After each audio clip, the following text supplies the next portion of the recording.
சகோதரர்களே, பெற்ற குழந்தை அவர்கள் குழந்தைகளாக இருக்கின்ற பொழுது நொழும்பு கடித்து விடக்கூடாது, எறும்பு கடித்து விடக்கூடாது, கொசு மொய்த்து விடக்கூடாது என்று பார்த்து பார்த்து வளர்த்தெடுத்த அந்த குழந்தைகள் ஒரு வயதாகியதன் பின்னால் எனக்கு மேல வளர்ந்து விட்டான், தோளுக்கு மேல வளர்ந்து விட்டான், அவனை நான் எப்படி கண்டிப்பது, அவனுக்கு நான் எப்படி உபதேசம் செய்வது?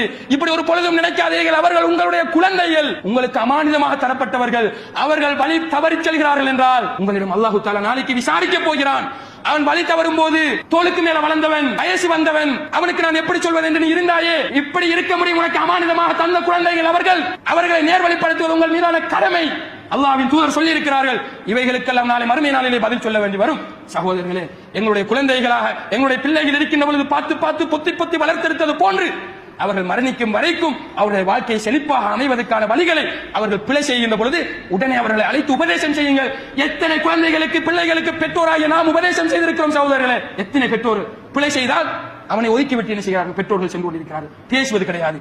ஒரு பெரிய பிள்ளையை செய்து விட்டான் பிள்ளை, பேசுறல்ல, பாக்குறல்ல, அவாய்ட் பண்ற, கூட இருந்து சாப்பிடுறல்ல, எங்க போக்க கூட்டி போறல்ல, இதெல்லாம் நீங்கள் அவனுக்கு கொடுக்கக்கூடிய தண்டனை மூலமாக அவனை திருத்தி விடலாம் என்று நினைக்கிறீர்கள். திருந்த மாட்டார்கள் சகோதரர்களே.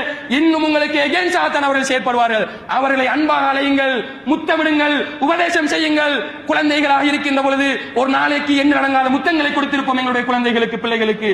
அவர்கள் வாழ்ந்த பின்னர் கட்டி அணைத்து முத்தமிடக்கூடிய எத்தனை பெற்றோர்கள் இருக்கிற உறவுகளை சிந்தித்து